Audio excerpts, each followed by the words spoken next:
Warahmatullahi wabarakatuh dan selamat sejahtera. Bertemu lagi dalam channel Cikgu Aliza. Kali ini kita nak lihat topik sains fizikal elektrik tahun 5. Jom kita belajar.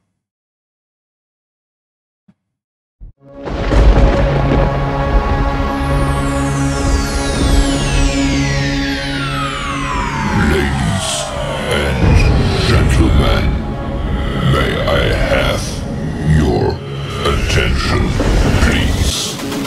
The show starts in 5, 4, 3, 2, 1, go!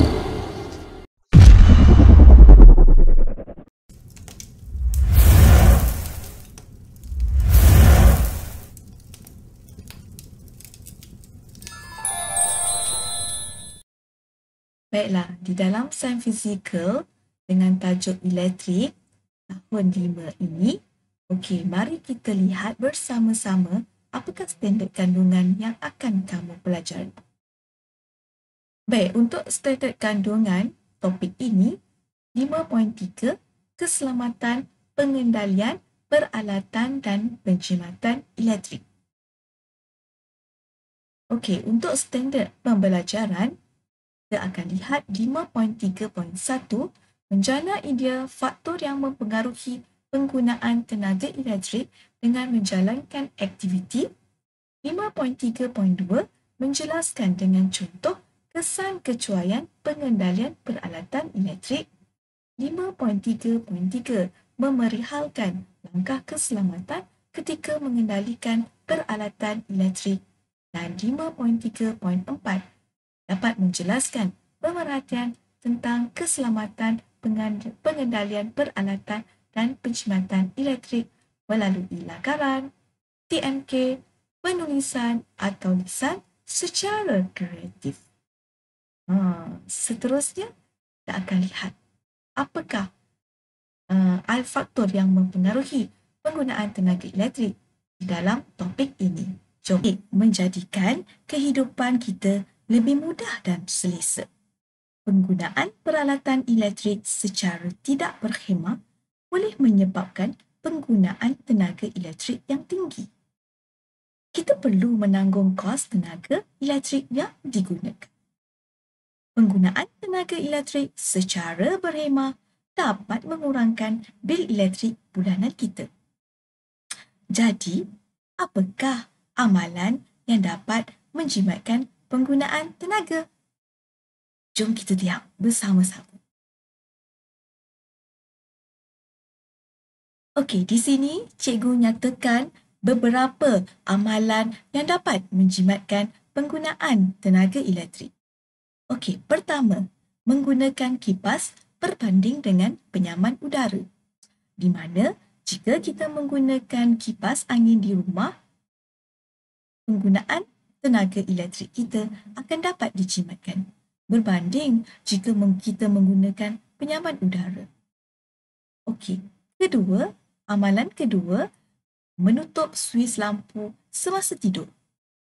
Amalan ini amat penting kerana jika kita menutup lampu semasa kita tidur, akan menjadikan penggunaan tenaga elektrik kita akan berkurangan.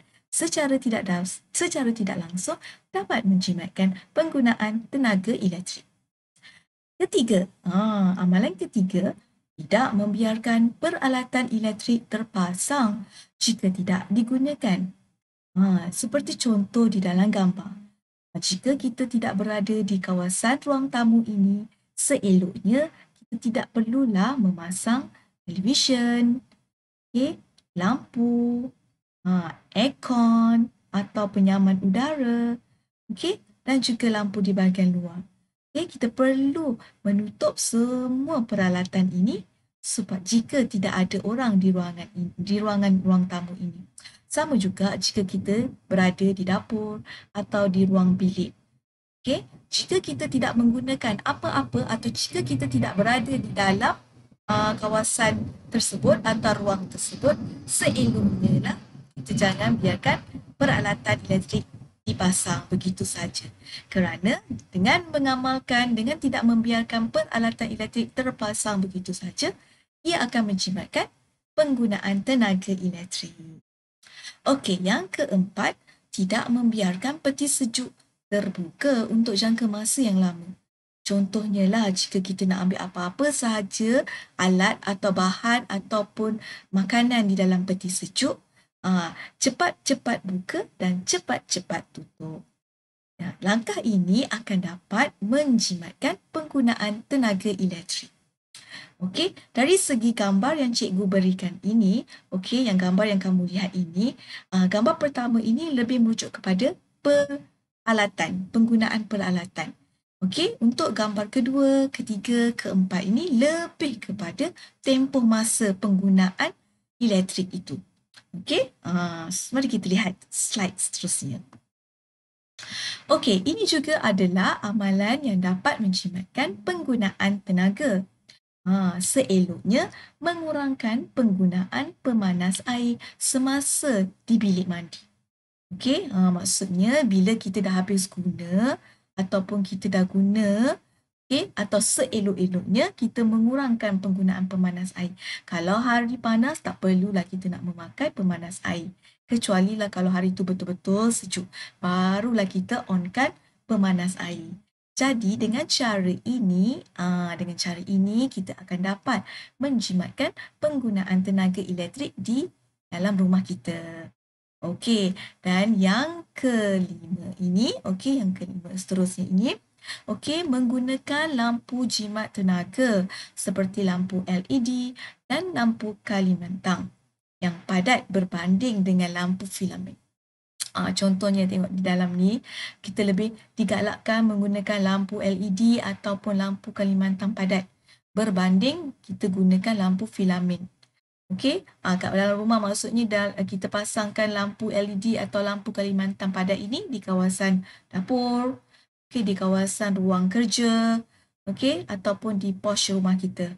Okey, langkah ini akan dapat atau amalan ini akan dapat menjimatkan penggunaan tenaga elektrik di rumah kita. Jadinya, tak adalah bil tenaga elektrik yang dikenakan ke atas kita terlalu tinggi. Okey, itu dia tentang amalan yang dapat menjimatkan penggunaan tenaga elektrik. Okey, seterusnya. Tadi kita tengok amalan. Sekarang, apakah kesan akibat kecuaian pengendalian peralatan elektrik? Kalau kita salah atau cuai dalam mengendalikan peralatan elektrik juga boleh menyebabkan berlakunya beberapa kecederaan. Okey, mari kita lihat bersama-sama. Okey, ini dia kesan kecuaian pengendalian peralatan elektrik. Pertama apa dia? Ya, renjatan elektrik. Okey, macam mana renjatan elektrik ini boleh berlaku? Okey, cuba kamu perhatikan gambar di sini. Bagaimana orang ini boleh terkena renjatan elektrik? Kenapa? Menyentuh suis atau peralatan elektrik dengan tangan yang basah atau lembap boleh menyebabkan renjatan elektrik. Okey, selain daripada menyentuh dengan tangan yang basah atau lembap, yang kedua, pernah buat ke ni? Kena elakkan. Memasukkan objek bersifat konduktor elektrik ke dalam soket. Okey, guna gunting. Okey, jadinya gunting ini, bahagian ini adalah konduktor elektrik. Jika dia terkena, boleh menyebabkan renjatan kepada orang yang memasang seperti ini. Okey, itu yang pertama, kesan kecuaian pengendalian elektrik. Okay, kita tengok yang kedua. Kesan kecuaian pengendalian peralatan elektrik juga boleh menyebabkan litar pintas. Okey, bagaimana litar pintas ini berlaku? Okey, menggunakan peralatan elektrik dengan wayar yang rosak. Jika kita menggunakan peralatan elektrik, okey, tak kisahlah apa pun, setrika ke, suis lampu tidur, suis kipas, okey, pengisar makanan, apa-apa saja. Jika pada peralatan elektrik itu sudah ada wayar yang rosak, elakkan menggunakannya. kita kena ganti dengan wayar yang lain. Okey. Seterusnya, apa lagi yang boleh menyebabkan litar pintar berlaku? Ini selalu kita cikgu tengok kan. Membuat penyambungan yang berlebihan pada satu soket. Okey. Sepatutnya satu soket ini hanya untuk satu plug, satu switch atau plug peralatan elektrik saja dipasang. Bukannya sampai macam ni, ada 1, 2, 3. Okey, dia melebihi voltan yang dibekalkan menyebabkan berlakunya litar pintas. Okey. Apa lagi kesan kecuaian pengendalian peralatan elektrik ini? Okey, kat seterusnya, tidak mengendali boleh menyebabkan kebakaran. Okay, bagaimana kebakaran ini boleh berlaku? Ya, kebakaran boleh berlaku jika kita tidak mengendalikan peralatan elektrik dengan betul. Apakah kesalahan atau kecuaian yang berlaku pada gambar ini? Ya, betul. Meletakkan seterika seperti ini memang boleh menyebabkan berlakunya kebakaran. Okey, seterusnya, zaman sekarang kan orang semua menggunakan telefon bimbit.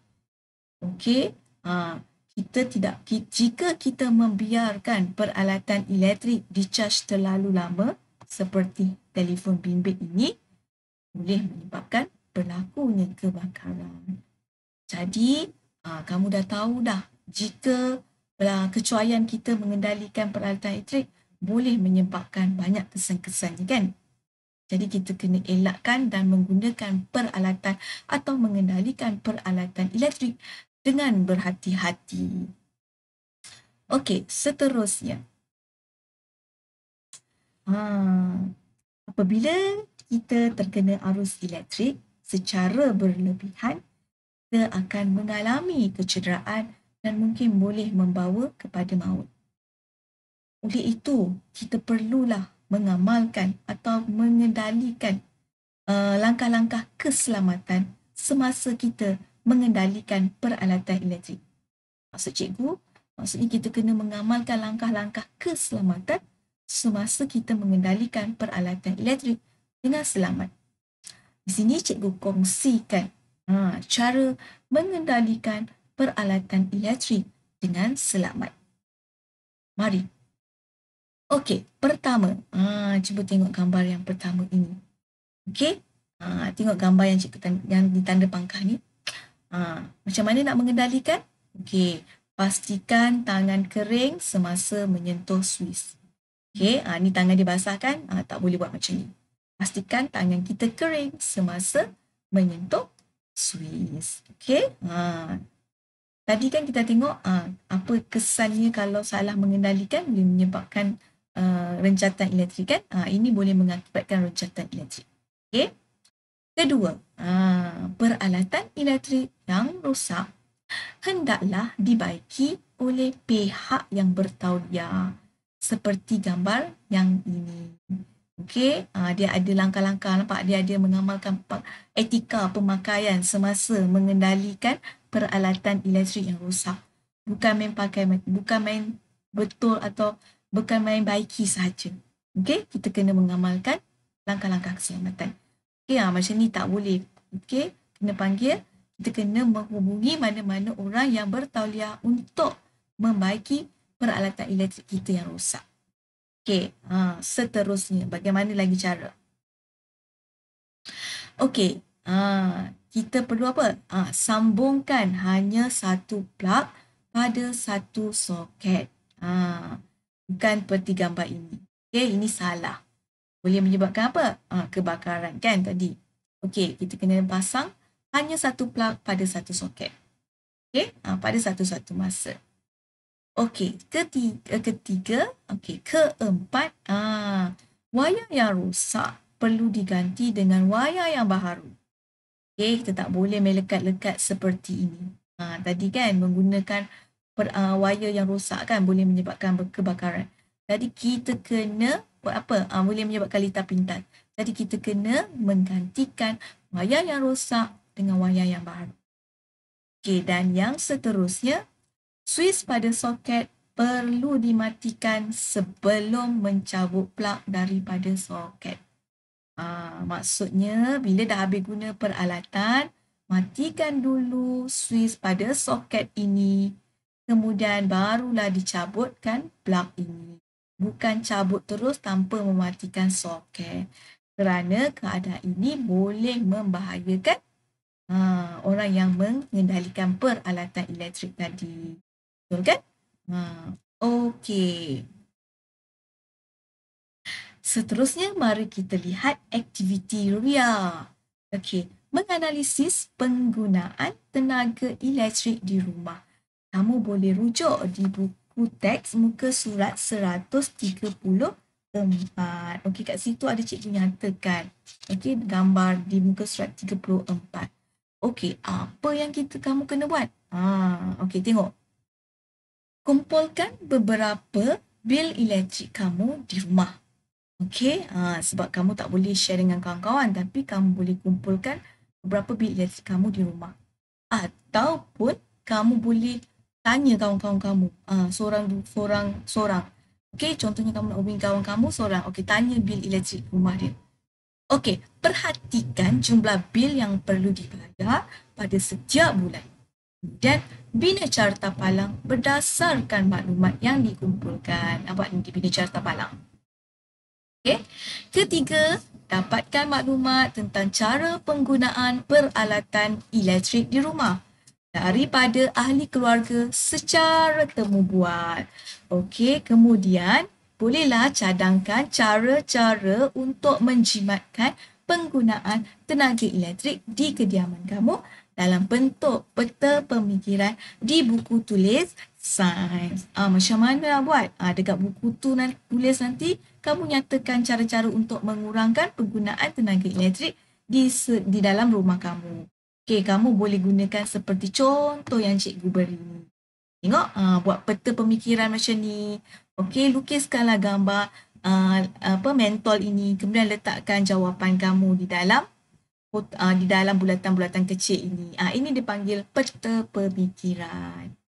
Okey, jadi cikgu harap kamu faham apakah keselamatan semasa pengendalian peralatan elektrik, daripada bagaimana cara untuk kita mengamal macam mana kita untuk mengurangkan penggunaan tenaga elektrik. Okey, kalau berlaku kalau kita cuai, apakah kesannya, dan juga kita kena tahu langkah-langkah keselamatan dalam mengendalikan peralatan elektrik. Okey, cikgu harap slide yang cikgu sediakan ini akan membantu kamu dalam pemahaman topik elektrik tajuk keselamatan. Okey, jangan lupa untuk like dan share. Jika berfaedah, silalah layari cikgu punya channel untuk mendapatkan lebih banyak video-video yang menarik. Okey, bye semua. Terima kasih. Jumpa lagi.